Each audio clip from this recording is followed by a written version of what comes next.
Imagine a ghostly transmission waking you up at 3:33 a.m.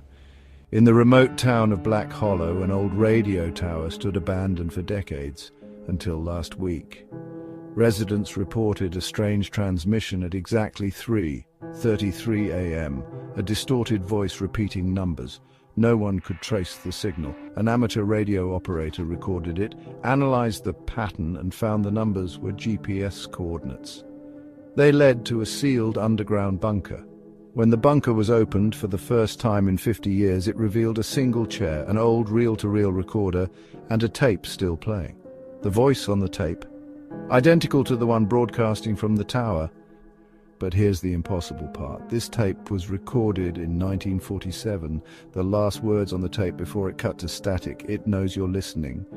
The next night, the transmission changed. It started saying names. Then people started disappearing. The signal is still broadcasting.